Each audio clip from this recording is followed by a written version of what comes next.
시카고 방세 시간입니다. 시카고가 눈이 많고 바람이 부는 도시입니다. 겨울이 참 길고 어렵지요. 그런데 지금이 크리스마스 이브인데도 불구하고 올 연말까지 눈이 없답니다. 눈이 없는 시카고를 생각할 수가 없는데 수십 년 만에 눈이 없이 하늘을 아마도 내년 1월에는 눈이 있겠지만은 화이트 크리스마스도 없고 그렇다고 그 큰 추위도 없는 이런 좋은 시간을 보내고 있습니다. 길을 걷다가 튀어나온 돌 때문에 걸려 넘어진 일이 그 경험이 다 있겠죠. 트래핑 스톤 그렇게 말할 수 있겠죠. 트랩 스톤이죠. 그래서 무릎을 까지고 때로는 코까지 까지고 코피를 흘리는 그래요. 이 걸림돌이 때때로는 디딤돌도 될 수 있습니다. 스태핑 스톤으로 바꿀 수도 있습니다. 유명한 영국의 토마스 카라이라는 사람은 이런 말을 합니다. 길을 가다가 돌이 나타나 그래서 넘어지면은 그게 걸림돌 아니겠습니까?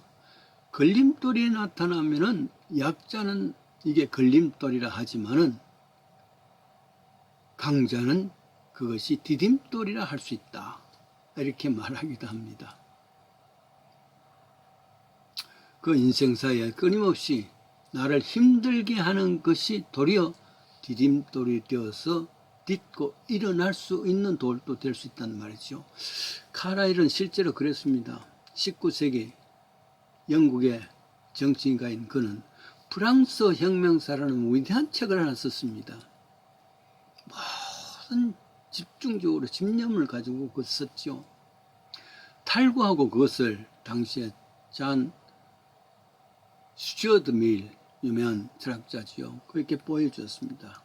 그리고 그가 너무 좋다면서 추천서를 써주며 또 출판을 약속을 했습니다. 이 원고를 책상에 두고 토마스 카일은 잠시 머리를 식히기 위해서 산책을 동네에 다녔습니다. 갔다 오고 나니까 바로 그 원고를 집안에서 일하는 하녀가 쓰레기인 줄 알고 벽난로 불을 붙이는데 불쑤시개로 다 사용했단 말이죠. 몇 년 동안 고생했는데 이제 출판을 하려고 하는데 제가 되어버렸습니다. 얼마나 화가 났겠는지 머리 끝까지 화가 났겠죠. 그러나 이미 엎어진 것 어찌할 수가 없습니다. 절망에 빠졌습니다. 어느 날 동네를 산책하다가 집을 짓는 벽돌공을 만납니다. 벽돌공을 가만히 보니까 집을 샀다가는 그 많은 것을 흘러버리는 거예요. 지금까지 고생했는데 흘러버리다니 왜 이랬어 하니까 샀다가 보니까 그 각이 다 달라졌습니다. 그래서 물고 다시 바르게 세우는 겁니다. 거기서 센스가 찾아왔습니다. 뭐냐 그러면 이미 엎드러졌다 할지라도 삐뚤어진 것을 다시 쌓는 저 벽돌공과 같이 전부 다 허물어졌지만 다시 쌓을 수 있겠구나. 심기일전 카르 하임도 참 새롭게 시작을 했습니다. 그것은 하면서 보니까 잘못된 것도 너무 많단 말이죠. 자기 초고.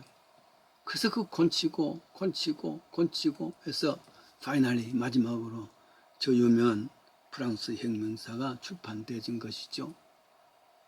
넘어진 것이 도리어 더 확실한 책으로 만들어졌다는 그 이야기입니다. 그래요. 근데 우리 인생길에도 광야를 걷는 우리 인생길에도 수많은 걸림돌이 있습니다. 그러면은 이 걸림돌을 어떻게 디딤돌로 만들 수가 있겠는가? 무릎을 깨지고 코피가 나는데 피할 수 있겠는가 그 말이죠. 그것은 마치 성경 출애굽기 이야기와 같습니다. 출애굽기라는 것은 이스라엘 백성들이 저 가나안 땅까지 450년 동안 저 애굽에서 종살이를 하다가 약속의 땅 가나안 땅으로 이주하는 탈출의 역사입니다. 광야 생활이 40년이 되었습니다. 본래는 한 달 정도면 지나갈 수 있는 것인데 40년 긴 세월을 보낸 이유는 저들에게 끊임없이 걸림돌이 있었기 때문입니다. 그러면은 그 걸림돌 때문에 다시 넘어지다 하니까 40년이 지나는 것이죠. 그렇다면은 그 걸림돌들이 어떤 것이 있던가 하는 것을 볼 수 있다 그러면은 지금 우리 광야 인생길을 살아가는 나에게 하나의 디딤돌이 될 수 않을까? 교훈이 될 수 있다는 말이죠. 네 가지 정도 생각해 볼 수가 있습니다. 첫째로는 무엇보다도 애굽 왕 바로라는 왕입니다. 안 보냈다. 플랜은 가나안 땅 가는 것인데 그걸 붙잡는 것이 있다. 못 가게 하는 것이 있단 말이죠. 그게 애굽 왕 바로 왕입니다. 10가지 재앙을 받고도 백성들을 붙잡아 놓지 않으려고 마지막까지 저들을 군인들을 보내서 잡으려고 그랬었죠. 홍해에서 병력이 다 무참하게 죽은 이후에야 어쩔 수 없이 내보냈단 말이죠.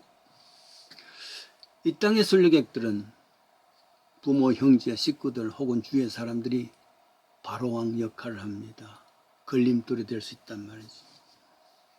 잔 번연의 천리역정에 보면은 기독교가 천성문을 향할 때 제일 반대해서 붙잡으려는 사람이 어머니였습니다. 부모였습니다. 가지 마라.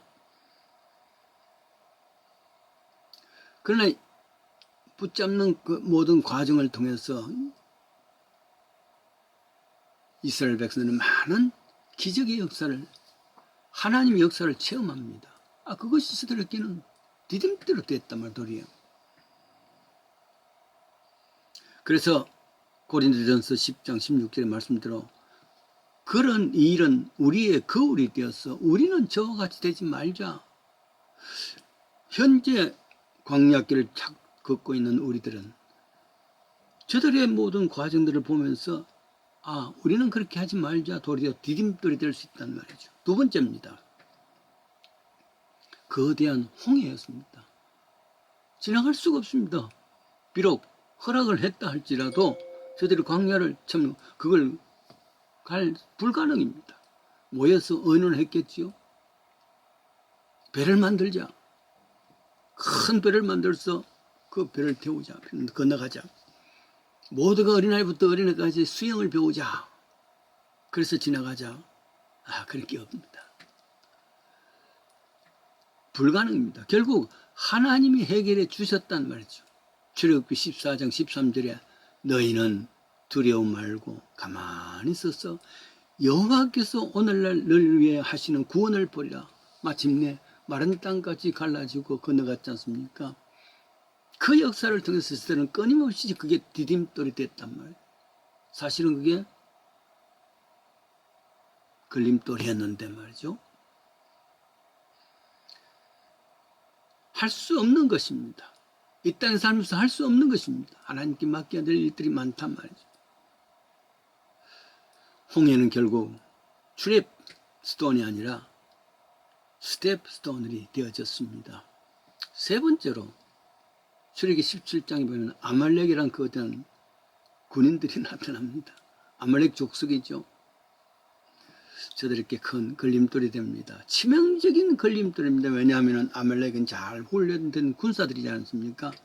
이스라엘 군사들은 노예 생활에서 오합지졸입니다. 전투를 할 수 없습니다. 절대적으로 열세입니다. 그런데도 불구하고 이를 통과하지 않냐고는 약속의 땅 갈 수가 없습니다. 그걸 어떻게 하겠습니까? 이때 모세는 이를 위해서 기도하고 홀과 아론은 받쳐주고 여호사는 제일 앞선에서 전쟁을 하고 열심히 했습니다.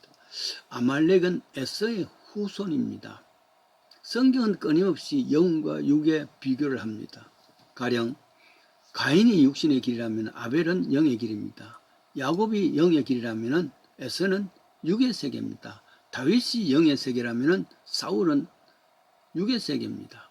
아말렉은 육의 세계인 에서의 후손입니다. 아말렉과의 전쟁이라는 것은 내가 영육간에 속한 전쟁이라 이런 말이죠. 에베소서 6장 12절입니다. 우리에게 참 혈과 육의 싸움이 아니라 혈과 육에 대해서가 아니라 하늘에 있는 악한 영이라 그런 말합니다. 사도 바울도 로마서 7장 24절에 내가 원하는 선은 행하지 아니하고 내 속에 있는 다른 지체 다른 법이 싸워서 사로잡히는도다. 내 마음에 육과 영의 세계가 전쟁이란 말이에요. 그러나 믿음은 여호와 니시, 결국 여호와께서 이기신다. 그 말 아니겠습니까? 열심으로 저들이 기도하는 모세를 통해서 디딤돌을 보여줍니다. 광야에만 아닌 수많은 걸림돌이 우리에게 있습니다. 그거는 다른 것이 아니라 무엇보다도 불신이라는 것. 그래서 불평하고 원망하고 이런 것이 나옵니다. 저들은 광야에서 끊임없이 하나님을 원망하고 불평하고 또 그것은 결국은 불신입니다. 하나님을 믿지 못하는 것이죠. 그래서 애굽으로 돌아가자 끊임없이입니다. 민수기 14장 20절에 나의 영광과 애굽과 광야에 행한 나의 이적을 보고도 이같이 10번이나 나를 시험하고 내 목소리를 청종치 아니한 그 사람들, 10번이라는 것은 꼭 10타임이 아니라 수많은 타임이란 말. 그러나 그 사람들, 원망하고 불평하던 사람, 불신하던 사람 결국 광야에서 무덤으로 끝났습니다. 200만이 나왔지만은 약속의 땅 가나안 땅에 들어간 사람은 여호수아와 갈렙밖에 없다 그랬죠. 무덤으로 끝났습니다. 우리가 다 현재 광야 길을 걷고 있습니다. 여기서 우리가 배울 것이 있습니다. 저들은 불신, 원망, 불평 이것이 저들의 걸림돌이 되었지만 우리는 그것을 보고서 그래서는 아니 되겠구나 생각하면서 원망 대신에 기쁨으로 감사함으로 불신 대신에 믿음으로 살아갈 수 있다. 그러면 그것이 과거는 걸림돌이 있지만 지금 우리에게 큰 디딤돌이 될 수 있다. 그 말씀이죠. 오직 순종입니다.